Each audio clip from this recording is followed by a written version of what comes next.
శుభాకాంక్షలు తెలియజేస్తుంది కాంగ్రెస్ పార్టీ. అలాగే చంద్రబాబు గారికి మరొక్కసారి గుర్తు చేస్తుంది కాంగ్రెస్ పార్టీ మన రాష్ట్రానికి రావాల్సిన ప్రత్యేక హోదా. ప్రత్యేక హోదా అన్నది ఆంధ్ర రాష్ట్ర ప్రజల ఊపిరి. 10 సంవత్సరాలుగా మోడీ గారు బీజేపీ పార్టీ ప్రత్యేక హోదా విషయంలో ఆంధ్ర రాష్ట్రాన్ని ఆంధ్ర ప్రజలను మోసమే చేశారు.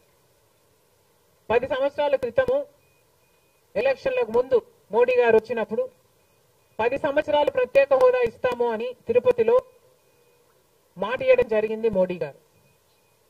అప్పుడు చంద్రబాబు గారు చెప్పిన మాట 10 సంవత్సరాలు సరిపోదు, 15 సంవత్సరాలు కావాలి అన్నారు అదే సభలో. కానీ 10 సంవత్సరాలు గడిచిపోయినా కూడా ఈ రోజు వరకు కూడా బీజేపీ పార్టీ ఆ మాటను నిలబెట్టుకోలేదు. కానీ ఇప్పుడు చంద్రబాబు గారు మద్దతు ఇస్తున్నారు కాబట్టి బీజేపీ పార్టీ అధికారంలో నిలబడింది. ఈ విషయం మోడీ గారు గుర్తుపెట్టుకోవాలి. ఎందుకంటే ఈరోజు ఆంధ్ర రాష్ట్ర ప్రజల ఎన్నుకున్న ఎంపీలు కనుక బీజేపీ పార్టీకి చంద్రబాబు గారు మద్దతు ఇవ్వకపోయి ఉంటే అసలు బీజేపీ పార్టీ అధికారంలో ఉండే ప్రసక్తే లేదు. ఈరోజు బీజేపీ పార్టీ అధికారంలో ఉంది అంటే దానికి కారణం ఆంధ్ర రాష్ట్ర ప్రజలు అని మోడీ ఇప్పటికైనా గమనించాలి. చంద్రబాబు గారికి మరొకసారి గుర్తు చేస్తున్నాం. చంద్రబాబు గారు బీజేపీ పార్టీతో ఎలక్షన్లకు ముందు పొత్తు పెట్టుకుంటున్నప్పుడే కాంగ్రెస్ పార్టీ పదే పదే చెప్పడం జరిగింది. ఒక్క మాట అయినా తీసుకోకుండా, కండిషనల్ సపోర్ట్ అయినా మీరు ఎక్స్టెండ్ చేయకుండా, మీరు బేషరతుగా స్పెషల్ స్టేటస్ అన్న కండిషన్ పెట్టకుండానే మీరు బీజేపీ పార్టీకి ఎందుకు అలయన్స్ పెట్టుకున్నారు చంద్రబాబు గారు అని అప్పుడు ప్రశ్నించడం జరిగింది. ఇప్పుడు మళ్ళీ బీజేపీ పార్టీ చంద్రబాబు గారిని డిమాండ్ చేస్తుంది. ఇప్పుడు మళ్ళీ కాంగ్రెస్ పార్టీ చంద్రబాబు గారిని డిమాండ్ చేస్తుంది. బికాస్ మీరిచ్చిన ఎంపీల వల్ల ఆంధ్ర రాష్ట్ర ప్రజలు ఎన్నికైన ఎంపీలను మీరు బీజేపీ పార్టీకి ఇచ్చారు కాబట్టి ఈరోజు బీజేపీ పార్టీ అధికారంలో ఉంది కాబట్టి చంద్రబాబు గారు ఈ విషయాన్ని గుర్తుపెట్టుకొని ఇప్పటికైనా మొండి పట్టైనా సరే స్పెషల్ స్టేటస్ అన్నది ఆంధ్ర రాష్ట్రానికి అవసరం కాబట్టి ఇప్పటికైనా స్పెషల్ స్టేటస్ మీద చంద్రబాబు గారు సీరియస్ గా వర్క్ చేసి ఇది సాధించుకు రావాలి అని కాంగ్రెస్ పార్టీ ఆంధ్ర రాష్ట్ర ప్రజల తరఫున డిమాండ్ చేయడం జరుగుతుంది. ఒక స్పెషల్ స్టేటసే కాదు, పోలవరం ప్రాజెక్టు కూడా ఉంది.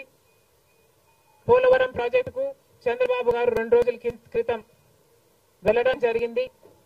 నిజానికి పోలవరం ప్రాజెక్టు రాజశేఖర రెడ్డి గారి ఆలోచన. 2004లోనే రాజశేఖర రెడ్డి గారు 10,000 కోట్లతో 20 లక్షల ఎకరాలకు నీళ్లు ఇవ్వాలి అని తలపెట్టిన ప్రాజెక్టు పోలవరం ప్రాజెక్టు. రాజశేఖర రెడ్డి గారి హయాంలోనే కుడి ఎడమ కాలువలు పూర్తి చేయడం జరిగింది. ఆ కాంగ్రెస్ హయాంలోనే 4,500 కోట్లు అంటే దాదాపుగా 40% పనులు పూర్తి చేయడం కూడా జరిగింది. కానీ తర్వాత అధికారంలోకి వచ్చిన చంద్రబాబు గారు పోలవరం ప్రాజెక్టు కాస్టును అమాంతంగా 29,000 కోట్లకు పెంచారు. కానీ పనులు మాత్రం పూర్తయినట్టు ఎక్కడా కనిపించలేదు. 2018 కల్లా నేను పూర్తి చేస్తాను అని రాసి పెట్టుకోండి అని చంద్రబాబు గారు ఆ రోజు అసెంబ్లీ సాక్షిగా ఛాలెంజ్ కూడా చేశారు. కానీ పోలవరం ప్రాజెక్టు చంద్రబాబు గారి వాళ్ళ సాధ్యం కాలేదు, పూర్తి చేయలేదు. ఆ తర్వాత అధికారంలోకి వచ్చిన జగన్మోహన్ రెడ్డి గారు పోలవరం ప్రాజెక్టుని మళ్ళీ రివర్స్ టెండరింగ్ అంటూ మొదలుపెట్టి 55,000 కోట్ల రూపాయలకు దాన్ని ప్రాజెక్టు కాస్ట్ను పెంచారు. తీరా చూస్తే ఏ పని జరగలేదు. ఇప్పటికైనా చంద్రబాబు గారు చెప్తున్న మాట ఏమిటి అంటే 75% పనులు మా హయాంలోనే పూర్తయ్యాయి, 25% పనులు మిగులున్నాయి, నేను పూర్తి చేస్తాను అని చెప్పడం జరిగింది మొన్న చంద్రబాబు గారు. చంద్రబాబు గారిని కాంగ్రెస్ పార్టీ ప్రశ్నిస్తుంది. మరి 25% పనులు మాత్రమే మిగులుంటే 4 సంవత్సరాలు పడుతుంది అని మీరు ఎందుకు చెప్పారో చంద్రబాబు గారు సమాధానం చెప్పాలి. పోలవరం ప్రాజెక్టు మీద ప్రజలకు క్లారిటీ లేదు కాబట్టి పోలవరం ప్రాజెక్టు మీద ఒక వైట్ పేపర్ మీరు రిలీజ్ చేయండి. దాంట్లో అసలు పోలవరం పరిస్థితి ఏమిటి, దాని డిజైనింగ్ దగ్గర నుంచి మొదలు పెడితే అసలు దాని ప్రస్తుత పరిస్థితి ఏమిటి, మీరున్న 5 సంవత్సరాల అధికారంలో ఉన్నప్పుడు ఏం చేశారు, తర్వాత జగన్మోహన్ రెడ్డి గారు ఏం చేశారు, ఇప్పుడు ఏమి చేయాలి, ఎగ్జిక్యూషన్ కథ ఏమిటి, అన్నిటి మీద చేస్తుంది. ఇదే కాకుండా రాష్ట్రంలో ఎన్నో సమస్యలు ఉన్నాయి. ఏపీ రీఆర్గనైజేషన్ యాక్ట్ లో మనం తెచ్చుకోవాల్సింది, సాధించుకోవాల్సింది ఎన్నో ఉన్నాయి. అవన్నీ కూడా క్యాపిటల్ సిటీ అయితేనేమి, పోర్ట్లు అయితేనేమి, కడపలో స్టీల్ ఫ్యాక్టరీ అయితేనేమి, వీటన్నిటి మీద చంద్రబాబు గారు పని చేయాల్సి ఉంటుంది. మన రాష్ట్రంలో ఎక్కడా లేని విధంగా 50 లక్షల మంది బిడ్డలు ఉద్యోగాలు లేకుండా ఉన్నారు.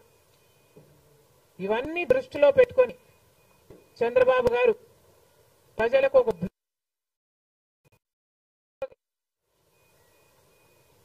బాగుంటుందని కాంగ్రెస్ పార్టీ భావిస్తుంది. ఇదే కాకుండా చంద్రబాబు గారు సూపర్ 6 ఈ గ్యారంటీలతో చంద్రబాబు గారు ఎన్నికలకు వెళ్లారు. దీంట్లో యువతకు 20 లక్షల యువత వరకు ఉద్యోగ అవకాశాల కల్పన కల్పిస్తామని చెప్పారు. లేదా 3,000 రూపాయలు ప్రతి నెల ప్రతి నిరుద్యోగికి నిరుద్యోగ భృతి ఇస్తామన్నారు చంద్రబాబు గారు. అదే కాకుండా స్కూల్ కు వెళ్లే పిల్లలకు ప్రతి విద్యార్థికి 15,000 రూపాయలు సంవత్సరానికి ఇస్తామని చెప్పారు. ప్రతి రైతుకి 20,000 రూపాయలు ఆర్థిక సహాయం ఇస్తామన్నారు. ప్రతి మహిళకు నెలకు 1,500 ఆర్థిక సహాయం, అంటే ప్రతి మహిళకి కూడా ఒక పెన్షన్ లాగా 1,500 ఇస్తామని చంద్రబాబు గారు మాటిచ్చారు. మహిళలకు ఉచిత బస్ ప్రయాణమే కాకుండా ఏడాదికి 3 గ్యాస్ సిలిండర్లు కూడా ఉచితంగా ఇస్తామని చంద్రబాబు గారు సూపర్ 6 లో ఇవ్వడం జరిగింది. ఇవన్నీ కూడా చంద్రబాబు గారు దీని విధి విధానాలు ఏమిటో, మొదలు పెట్టే తేదీ ఏమిటో వీటి మీద కూడా చంద్రబాబు గారికి స్పష్టత ఇవ్వాల్సిన అవసరం ఉంది. ఇవన్నీ ఎందుకు చెప్తున్నాము అంటే మన రాష్ట్రము మిగతా రాష్ట్రాల్లాగా కాదు.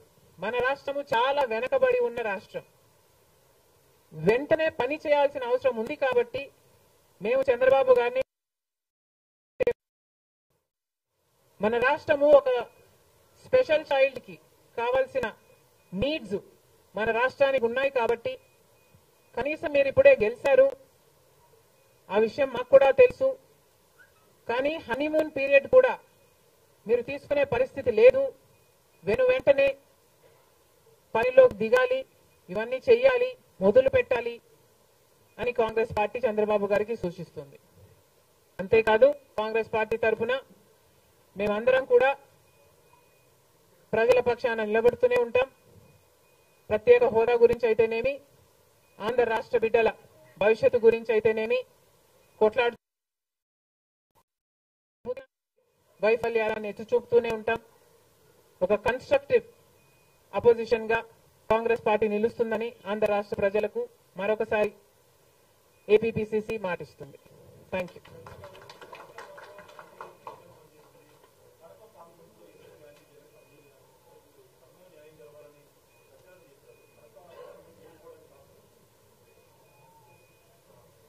Kadapa situation is a different situation because